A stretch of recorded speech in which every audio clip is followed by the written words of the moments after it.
At narito naman ang mainit na balita mula sa mundo ng politika. Isang nakakabigla at kaabang-abang na kaganapan ang naganap sa Malacanang kung saan sabay na sumugot si Vice President Sara Duterte at dating Pangulong Tatay Digong upang maglunsad ng matinding kilos protesta laban sa kasalukuyang administrasyon ni President Kuting ng Norte Jr. Ayon sa mga ulat, layunin nilang patalsikin si PBBM dahil sa mga isyong kinakaharap ng gobyerno. Tumambad sa harap ng Malacanang ang isang malakas na rally na tinatawag nilang Maisog Rally na dinaluhan ng libu-libong mga taga-suporta mula sa iba't ibang sektor. Ang rally ay isang pagnanais na ipakita ang kanilang hindi pagsang-ayon sa pamamahala ni Marcos at isang malakas na mensahe na hindi pa tapos ang laban para sa mga Duterte. Ayon kay VP Sara, sila ay nagprotesta dahil sa mga nabigong proyekto at hindi natutupad na pangako ng administrasyon. Sa kanyang talumpati, iginiit ni VP Sara na ang kasalukuyang pamahalaan ay hindi nakikinig sa mga hinaing ng bayan. Hindi tayo pwedeng magpatuloy sa ganitong sitwasyon. Kailangan ng pagbabago at ang pagbabago ay magmumula sa ating mga kamay, aniya. Binatikos din ni VP ang pamamahala ni Marcos sa mga isyong pang-ekonomiya, pati na rin ang mga aligasyon ng hindi pagkilos sa mga problemang kinakaharap ng mga kababayan sa iba't ibang panig ng bansa. Samantala, sa kabila ng tensyon, nananatiling matatag ang dating Pangulong Rodrigo Duterte na nagpapakita ng kanyang suporta kay Sara at sa kanilang laban. Ayon sa kanya, hindi matitinig ang kanyang paninindigan sa mga isyong ito. Sa harap ng libu-libong taga-suporta, sinabi niyang huwag kayong matakot. Hindi tayo magpapatalo. Ang laban na ito ay para sa kinabukasan ng ating mga anak. Bukod sa malakas na mensahe, iniulat din na nakapag-record ang Maisog Rally ng isang bagong bilang ng mga dumalong tao na ngayon ay itinuturing na isa sa pinakamalaking rally na isinagawa sa bansa mula nang magtapos ang termino ni Pangulong Duterte. Inaasahan ng mga organizers na magpapatuloy pa ang paglakas ng kanilang kilusan sa mga susunod na linggo at maaaring magdulot pa ng mas malaking epekto sa political landscape ng bansa. Sa ngayon, patuloy na nagmamatiyag ang mga otoridad sa mga posibleng hakbang ng dalawang leader at kung paano ito makakaapekto sa mga susunod na hakbang ng Administrasyong Marcos. Sa kabila ng mga pagputol, maraming mga observer ang nagsasabing patuloy ang pangangailangan ng dialogo at pagkakasunduan sa pagitan ng mga sektor upang mapanatili ang katahimikan at kaayusan sa bansa. At heto nga mga balitang ating pagkakatutukan at kung bago ka pa lamang sa aking channel ay huwag kakalimutang mag-like, share and subscribe para updated ka sa aming mga bagong balita dito sa Tatak Pinas.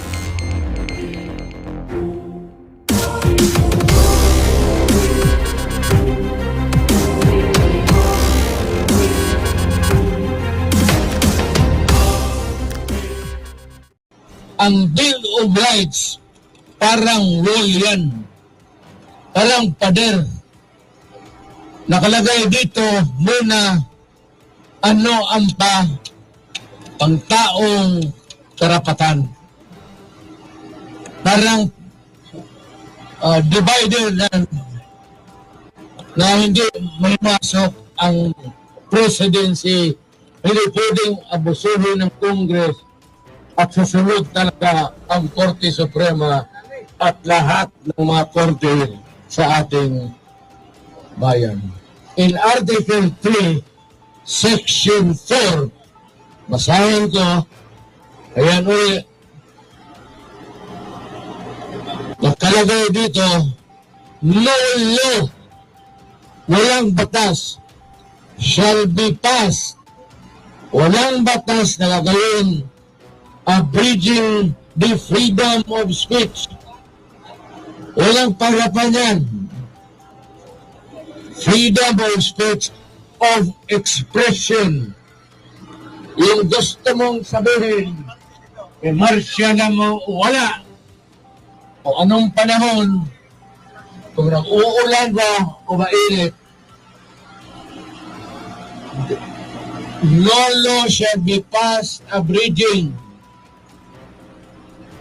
Basta wag mong galawin the freedom of speech, of expression, and of the press, and of the people that have the right to peaceably assemble. Yung basta peaceful lang, walang gulo. To peaceably assemble and petition the government of redress of grievance.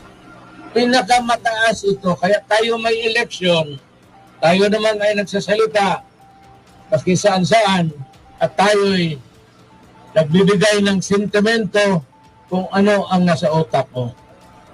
It's better na ganon, kaysa you do not agree with government at dismayed ka o hindi mo nagustuhan na pigilan ka magsalita.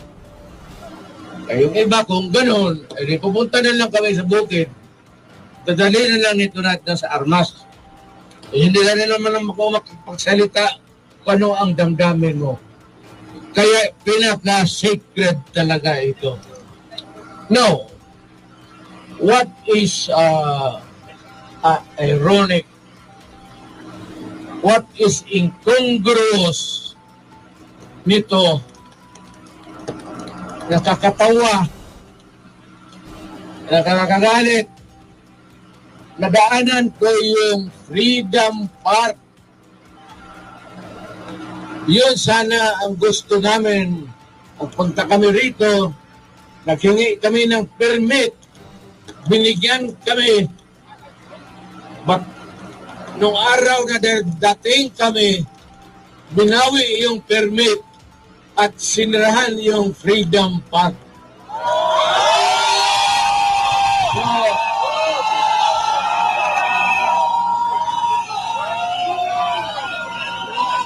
kung ganun lang naman ang gusto nila na yung Freedom Park para lang sa kanila at yung hindi na sumusunod sa kanila o ayaw sa mga ideas nila, hindi pwede dyan. So, bakit ninyo pinangalanan ng Freedom Park yan?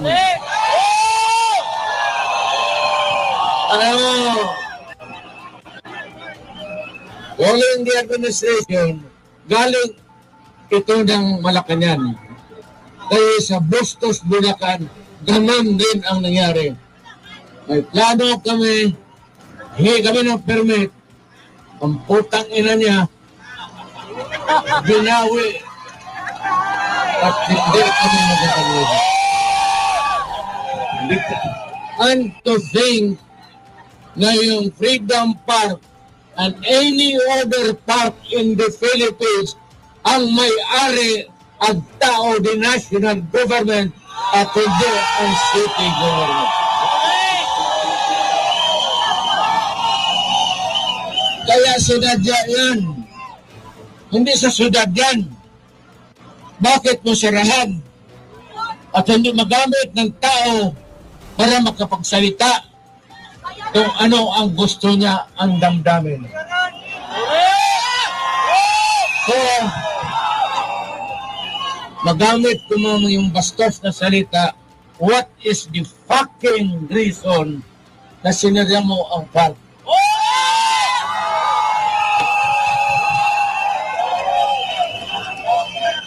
Yung park na yan para dito sa mga gwapo at gwapa na mga pinagpapay. At para rin sa mga tao na pangit, hindi masyado, alam mo na, gagaya namin, para siyang hindi kami taga. It is supposed to be used by every Filipino.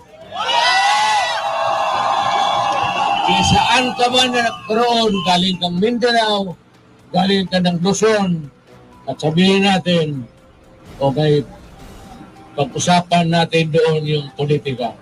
As a matter of fact, yung pagpunta namin dito, walang politika, wala pang eleksyon, wala kaming tinutukoy na tao, wala lahat. Ang amin is just to say something. Hindi ko na habaan kasi maglipat na tayo sa...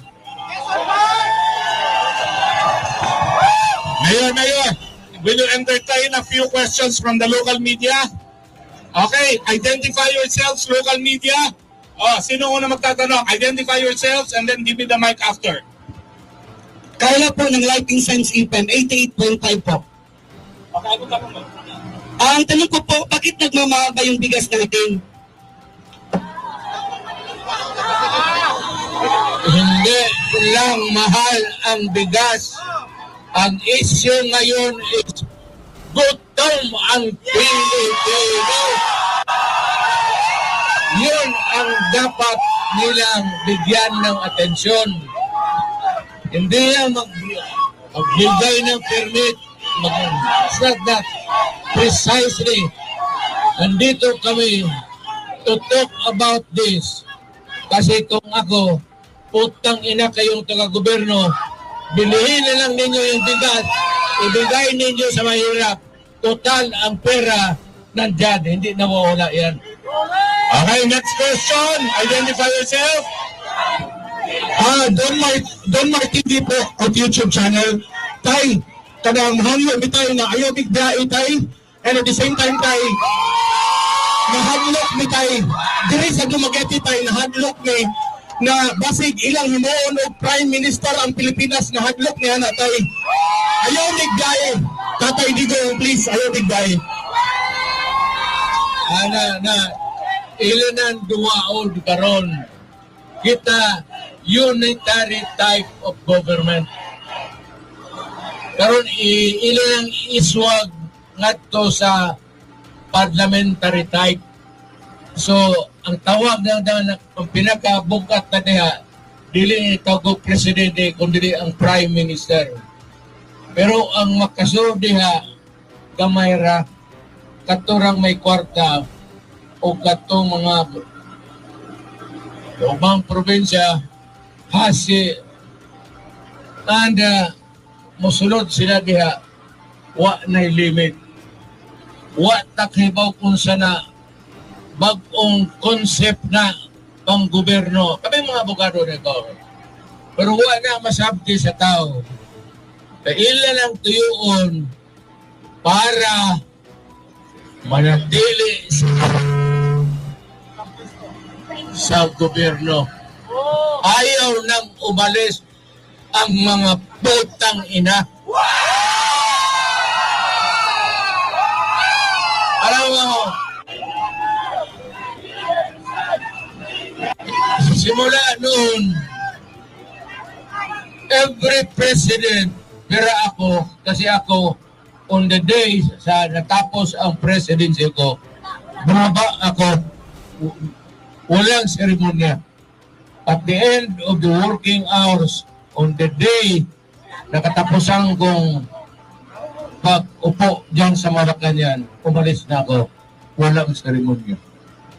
Itong iba, hindi ko maintindihan kung bakit pag nandyan na sila, maging presidente na, walang ginagawa kung hindi maghanap ng paraan para tumagal sila sa pwesto hanggang kamatayan nila. O hindi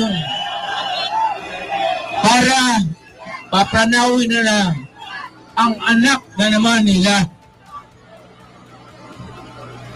Ako, wala ako magawa kasi ako, naging anak ako ng gobernador. 20 years after, naging mayor ako. For 23 years, mayor ako ng Davao. Sa namang anak ko, kasi paakyat na ako congressman, sinabi ko sa Davao, tinawag ko yung partido ko at sinabi ko, mamili tayo sa atin kung sino sa... alam mo, yan ang totoo, ayaw nila. Sabi nila, yung anak mo ang gusto namin. Kaya si Inday, pinuntahan ko, sabi ko, ikaw ang hinihingi ng tao. Ayaw talaga, nag-vacillate, parang electric fan, pag ganun-ganon si Inday. Sabi ko, Day, hindi ba tayong magawa ng political dynasty? But sundin natin yung kagustuhan ng tao. So, Si Inday, Jason! SMNI! Jason! Sir! naging mayor, matagal, 3 terms. Tapos, umakyat siya as vice president. Ngayon, kung saan siya papunta after this, Diyos lang ang nakaalam at taong bayan gagaya ninyo. Kung ano lang ang gusto ninyo, yun ang masunod. Inday Sara Yan ang Inday Sara Duterte! Inday Sara Tay, Duterte! ay Digong, usa may mensahe po ninyo sa lain pang mga lokal na pamahalaan na gusto pa pugnan ang lain pang maisog peace rally sa laing mga dapit. either sumusunod sila sa Malacanang. Ayaw ko ba kung bakit, anong klaseng utak. Nagbigay ka na nga ng permit, binawi mo pa. Kasi tumawag ang Malacanang.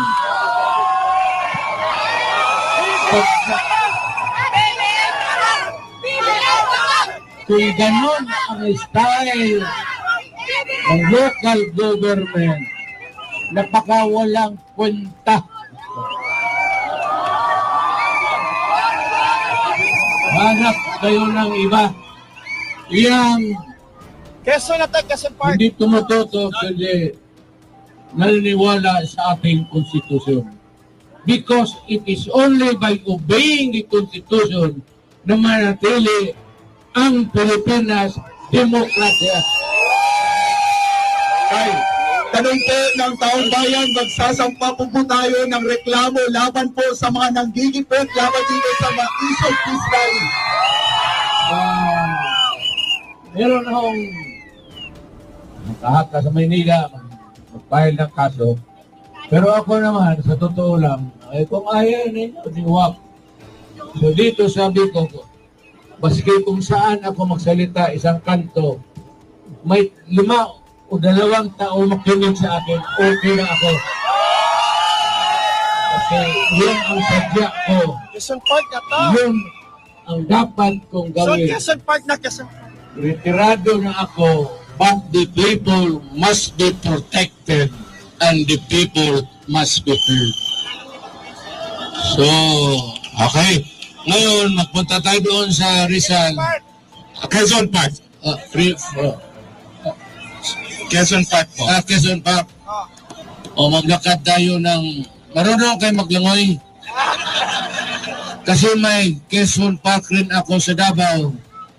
Galing doon pagkatapos natin, maghabulan tayo ng langoy. Doon sa Davao. At doon tayo maghapunan kung swertehin. Kung walang swerte, tayo ang hapunan ng mga pating, lalo na yung mga pulirigo. Mayor, papayag pa ba kayo ng absolute last question galing sa media? Absolute last question. Okay? Sige. Ngayong gabi, tayo dito, makilan po sa third floor studio. Ano po yung masasabi niyo sa takbo ng investigasyon ngayon sa Senado patungkol sa PIDEA leaks? Well, ito si Bato, ito yung dinala ko doon sa Maynila kasi ginawa kong PNP chief. Bato, bata pa rin ako noon, piskal ako. Second lieutenant pa yan sa Philippine Constabulary. Ihado ko yan. Ako ang ninong sa kasal niyan. I have full faith. Kaya lang medyo madaldal. Minsan sa pupunta yung bunganga. Pero hayaan mo siya. Si Bato. Na kung saan man natin pangako- nais nating magdaos ng peace rally ay hindi mapapipigilan ito. Hanggat payapa ho ang aming pagtitipong ginagawa. At ito ay pagpapahayag ng aming hinaing at yung mga saloobin ng mga ordinaryong taong kagaya nating mga kasama ngayon dito, hindi maaaring pigilan ito sapagkat ito ay may garansya sa ilalim ng ating saligang batas. Huwag po naman ninyong lapastanganin, huwag ninyong yurakan ang aming karapatan na malinaw na may garansya sa ating Bill of Rights. So yung sinasabi po nila sir na pag lumagpas tayo sa yellow line na yan, pwede tayong sampahan ng trespassing. Hindi po totoo yun. Yan ay freedom park. Yan ay pag-aari ng ordinaryong mamamayan. At yan ay nakasaad sa BP 880, yung Batas Pambansa 880, which ironically passed during the time of the father of the incumbent president, sometime October of 1985. Yan ay bukod pa sa garansya ng saligang batas. So malinaw, bukod sa BP 880 na kumikilala ng ating karapatang magpahayag, nandyan din yan sa garansya sa ating Bill of Rights. Attorney, ano na lang yung mensahe natin sa Marcos government? Kasi patuloy tayong nagpapahayag ng ating mahinaing pero mukhang nagbibingihan ang gobyerno ngayon. Hindi sila dapat magbingi-bingihan, lalo na yung mga nakapalibot kay Pangulong Bongbong Marcos. Because I will let you into a very short story. Noong panahon ni Pangulong Duterte, sometime July of 2021, iniimplementa yung ECQ, yung GCQ, yung MCQ dahil may pandemic, yung COVID-19 na protocol. Kami ni Bongbong Marcos, nung siya'y makakandidato pa lamang, alam niya ito. Umikot kami sa iba't ibang probinsya. Violate namin ang mga COVID protocols, yung MCQ, GCQ, ECQ. Hindi kami sinikil ng kagaya ng paninikil ng Administrasyon Marcos ngayon na kami nagpapahayag lang ng aming saloobin at ginagawa lang namin ang aming karapatang garantisado sa ilalim ng ating saligang batas. Papasok po ba tayo sa freedom park ngayon? We have to wait and submit to the wisdom of President Duterte on what to do next. Ayan, maraming salamat po, Attorney Vic Rodriguez. Ayan po mga kababayan, patuloy ang pagsasagawa nga ng Maisog Peace Rally. Pupunta po tayo dito ngayon sa kasalukuyang nagaganap sa labas po ng provincial capital ng Negros Oriental. Yan po ang sigaw ng taong bayan na nandito ngayon.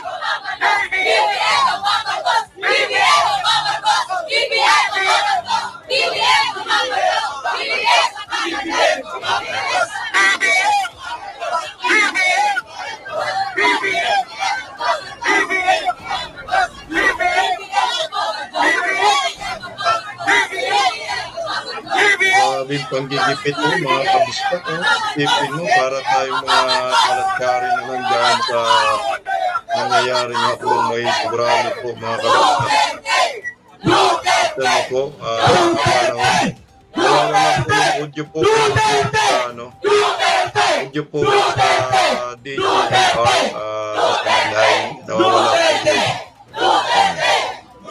nawawala po yung audio. Ang bugas na tapiti, asa na? Ang bugas na tapiti, asa na? Ang bugas na tapiti, asa na? Jason? Ang bugas na tapiti, asa na? Jason? And papatuloy pa rin Sir Jay, no? Yung ating special coverage. At dinig natin yung sigaw ng taong bayan. BBM Resign. Jason? Partner? MJ. Yes. Mayroon bang sinabi... Naririnig kita ngayon. Meron bang sinabi yung organizers dyan sa Maisog Rally na may pressure galing sa Malacanang yung mga ginagawang operasyon dyan? MJ, ulit lang, medyo maingay nga dito sa labas ng provincial capital ng Negros Oriental. Ano yung gagawin natin? May pressure ba mula sa Malacanang, partner? Yung mga ginawang hakbang ng provincial government at ng city government ng Dumaguete, kaya last minute yung mga pag-atras ng paghahanda.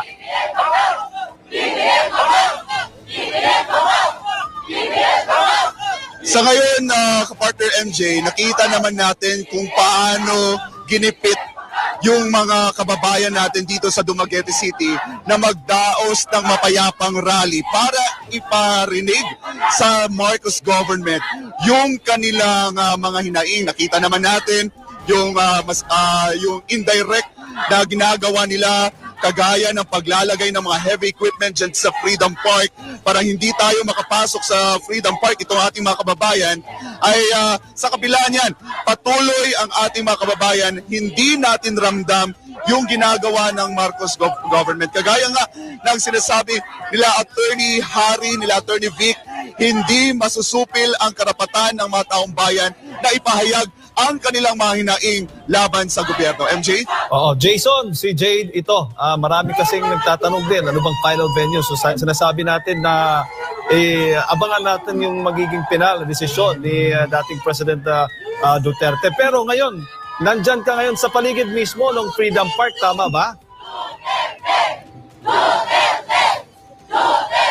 Jade, sa ngayon naghihintay tayo kay dating Pangulong Rodrigo Duterte, pero inaasahan nga natin ang pagdating ng dating Pangulong Duterte para pangunahan ang maisog prayer rally dito mismo sa labas ng Freedom Park, dito sa may harap ng provincial capital ng Negros Oriental. Jade?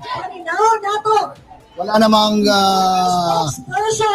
pagpipigil sa kasalukuyan na isinasagawa ang sino mang kumakatawan sa local government unit dyan.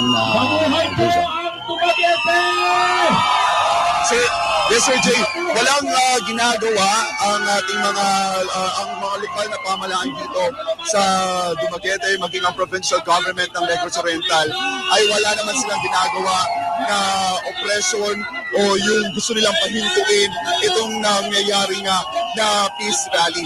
Nauna nang sinabi ng provincial governor ng Negros Oriental na hindi nila pipigilan yung mga kababayan natin na maidaos na itong peace rally. Kahit itutuloy pa ito sa Quezon Park, ay malaya tayo na ipahayag at isagawa ang peace rally dito sa Dumaguete City. Sir Jay?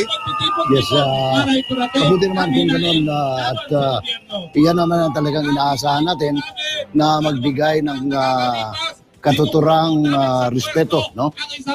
Sa itinatakda ng batas ang mga alagad ng batas, no? Hindi katulad dito sa nangyari sa Bastos, Bulacan. Bustos po, Bustos. Bustos. Bustos ba? Hindi po. Pasensya na, akala ko Bastos eh. Na talagang hinarang yung mga karsada ng nung malaking tiyan na nagutos. Sino ba yun? Mayor ba yun? Mayor ba yun? Yung malaking tiyan na nagutos dun sa lagyan ng truck at saka yung mga pulis hinarang lahat ng ingress at saka egress ng barangay population. May mga upuan pa nga sa sa traffic area yun. Correct, pati yung mga nakatira doon naligalig. Oo nga. Mismo Kasi abogado daw yun ng property, yung nagpapaalis doon. O mismo. Ay, yung si Joey Cruz? Oo. Hindi naman daw hindi naman siya. Ako mga kabista, comment muna ako doon sa sinabi ni Manong Jason sana Bastos, Bulacan.